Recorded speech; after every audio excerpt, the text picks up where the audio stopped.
Madras University Mathematics 2 April 2026ல exam prepare ஆகிற ஸ்டூடெண்ட்ஸ்க்கான வீடியோ.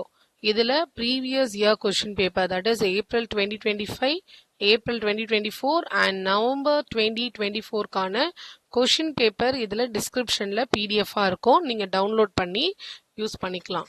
ஸோ நம்ம இந்த கொஷின் பேப்பரில் எதை படித்தா இந்த அலைட் மேத்ஸ் 2வை ஈஸியாக பாஸ் பண்ணுறது அப்படின்னு பார்க்க போகிறோம். ஸோ மொத்தம் 5 சாப்டர்ஸ் இருக்குது. இந்த 5 சாப்டரில் அவங்க கொஷின் பேப்பரில் எதுக்கு வெயிட்டேஜ் அதிகமாக கொடுத்துருக்காங்க, எது ஈஸியான சாப்டர், எதுலேருந்து ஈஸியாக கிராக் பண்ண முடியும் அப்படின்னு பார்க்கலாம். இப்போது இது ஃபர்ஸ்ட் ஒன் வந்து நமக்கு சாப்டர் நம்பர் 1லேருந்து கேட்டிருக்காங்க. இது சாப்டர் நம்பர் 1, இதுவும் chapter number 1 reduction formula. So 2 questions வந்து நமக்கு 2 மார்க்கில் கேட்டிருக்காங்க. சாப்டர் நம்பர் 2லேருந்தும் நமக்கு எப்பயுமே சிம்பிளான கொஸ்டின்ஸ் தான். இதுலேருந்தும் 2 கொஸ்டின்ஸ்.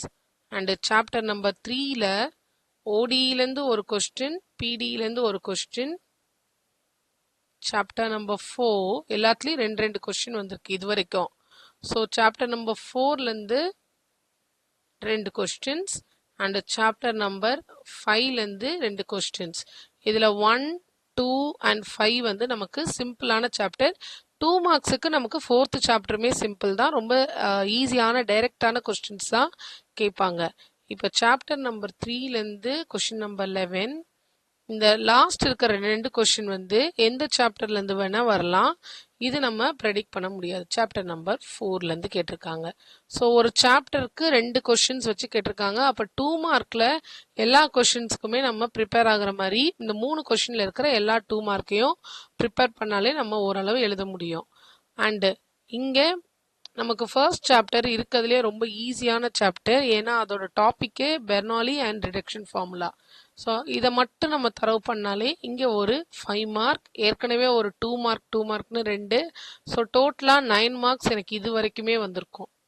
அண்டு அடுத்தது ஃபூரியர் சீரீஸ். இந்த ஃபூரியர் சீரீஸ் ஸ்டார்ட் பண்ணி ஃபார்முலா எழுதினாலே நமக்கு ஃபார்முலாக்கான மார்க் மேபி ஒரு 1 மார்க் அப்படின்னு எடுத்துக்கலாம் இங்கே. அப்புறம் ஓடிஇ, பிடிஇ உங்களுக்கு எது ஈஸியாக இருக்கோ அதை ப்ரிப்பேர் பண்ணிக்கோங்க. லாப்லாஸ்லாம் ரொம்ப சிம்பிள்.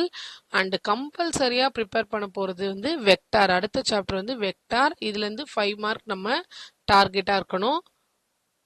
அண்டு 10 மார்க்குக்கு வரும்போது இது ஒரு ஸ்டாண்டர்டான ரிடக்ஷன் ஃபார்முலா. எல்லா கொஷின் பேப்பர்லையும் இருக்கும். இதை காசு இருக்கலாம், இல்லைனா சைன் இருக்கலாம். நீங்கள் கொஷின் பேப்பரை ஒரு கிளான்ஸ் அப்படியே மேலேருந்து கீழே வரைக்கும் 3 கொஷின் பேப்பரையுமே பாருங்கள். ஸோ இது கண்டிப்பாக வரும் அப்படின்றது வந்து நம்ம ரிடக்ஷன் ஃபார்முலாவை சொல்ல முடியும். மற்றதெல்லாம் எந்த கொஸ்டின் வரும்னு நம்ம சொல்ல முடியாது. இப்போ 24 இங்கே வந்து இரோட்டேஷனல் கேட்கல, ஸ்கேலார் பொட்டென்ஷியல் கேட்கல. இங்கே வெறும் டெல் பைன்னு ஒரு கொஸ்டின் இருக்குது, டைவர்ஜென்ஸ் ஆஃப் கர்ல் எஃப்னு ஒரு கொஸ்டின் இருக்குது. அடுத்த கொஸ்டின் பேப்பரில் வேறு இருக்கலாம். ஸோ இது வேரி ஆகலாம். எது வேரியே ஆகாதுன்னா ஃபஸ்ட்டு சாப்டர் வேரியே ஆகாது. ஸோ இதில் நம்ம படிக்கிறது. அதனால் நீங்கள் எந்த சாப்டருக்கு நீங்கள் இம்பார்ட்டன்ஸ் கொடுக்கணும் அப்படின்னா எழுதுகிறேன். ஸோ சாப்டர் 1 வந்து நம்மளோட மோஸ்ட் இம்பார்ட்டன்ட் சாப்டராக எடுத்துக்க போகிறோம். ஸோ மோஸ்ட் இம்பார்ட்டன்ட் அதுலேருந்து நம்ம 19 மார்க்ன்றது ஒரு 10 மார்க், ஒரு 5 மார்க், 2 2 மார்க்குக்கு 4. இந்த 19 மார்க்கு கம்பல்சரியாக இதுலேருந்து ஸ்கோர் பண்ணுறதுக்கு பார்க்கணும். அடுத்தது சாப்டர் 2 ஃபூரியர் சீரீஸ்லேருந்து அட்லீஸ்ட் ஃபார்முலா அதுக்கான சின்ன அந்த A0 வரைக்கும் போடுற அந்த ஸ்டெப்ஸ் படித்தா கூட இதுலேருந்து நம்ம ஒரு 4 மார்க் எடுக்கலாம். இந்த 4 மார்க் இல்லைன்னா 5 மார்க் நம்ம இதுலேருந்து ஸ்கோர் பண்ணலாம். இந்த 5 மார்க் எப்படி ஸ்கோர் பண்ணலான்னா 2 2 மார்க்கு. 10 மார்க்கில் ஒரு 1 மார்க் ஃபார்முலா மட்டும் எழுதுறீங்க. 5 மார்க்கில் ஒரு ஃபார்முலா மட்டும் எழுதுறீங்க. 2 மார்க்கில் இருக்கிற ஒரு 2 மார்க் எழுதுறீங்க. இல்லை 2 2 மார்க் எழுதுறீங்கன்னா எய்தர் 4 மார்க் இல்லைனா 5 மார்க் வந்திருக்கும். சாப்டர் 3 இது வந்து நான் சொல்கிறது ரொம்ப டல் ஸ்டூடெண்ட்ஸ், அலைட் மேத்ஸ் 2வே பாஸ் பண்ண முடியாது அப்படின்னு ஸ்ட்ரக் ஆகிற ஸ்டூடெண்ட்ஸ்க்காக சொல்கிறேன். Chapter 3, chapter 4. சாப்டர் 4 வந்து லாப்லாஸில் பேசிக் ஃபார்முலா, அந்த பேசிக் ஃபார்முலா இருக்கிற சம்ஸை மட்டும் ப்ராக்டிஸ் பண்ணுங்கள். அகைன் அதே 4 to 5 மார்க். ஒரு 10 மார்க்கில் எழுதலைனாலும் 5 மார்க்கில் ஒரு 2 மார்க், இதில் ஒரு 2 மார்க். ஸோ ஒரு 4 to 5 மார்க்ஸ் நம்ம இதில் கெயின் பண்ணுற மாதிரி இருக்கணும். அடுத்தது சாப்டர் 5 அண்ட் சாப்டர் 5ம் நமக்கு மோஸ்ட் இம்பார்ட்டண்ட் தான். ஏன்னா இது வெக்டார் ஈஸி. சாப்டர் 5ம் நமக்கு ரொம்ப ஈஸி, சாப்டர் 1ம் நமக்கு ரொம்ப ஈஸி. இந்த சாப்டர் 5லேருந்து இரோட்டேஷனல், சாலினாய்டல் இதெல்லாம் மட்டும் கவர் பண்ணாலே நம்மளால வந்து கான்ஃபிடென்ட்டாக ஒரு 10 மார்க் எடுக்க முடியும்.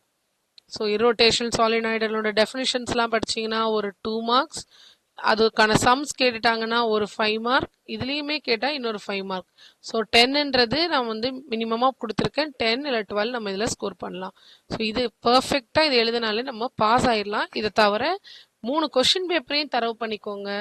எது உங்களுக்கு ஈஸியாக இருக்கோ அந்த கான்செப்ட்ஸ்லாம் படிச்சுக்கோங்க. ஆனால் இதில் நீங்கள் மோஸ்ட் இம்பார்ட்டண்ட்டாக கொடுக்க வேண்டிய வெயிட்டேஜ் வந்து சாப்டர் 1க்கும் சாப்டர் 5க்கும். 2 சாப்டர் எழுதுனா செமஸ்டர் கிளியர் பண்ணிடலாமா அப்படின்னா கிடையாது. மீதி சாப்டர்ஸ்லேருந்து உங்களுக்கு எது புரியுதோ அதெல்லாம் படிச்சுக்கோங்க. இங்கெல்லாம் நம்ம லெக்ராஞ்சஸ் வந்து ஒரு கம்பல்சரி டாப்பிக்காக ப்ரிப்பேர் பண்ணலாம். ஸோ இந்த மாதிரி ப்ரிப்பேர் பண்ணால் இந்த பேப்பரை ஈஸியாக கிளியர் பண்ணலாம். டிஸ்கிரிப்ஷனில் PDF இருக்கும், செக் பண்ணி பாருங்கள்.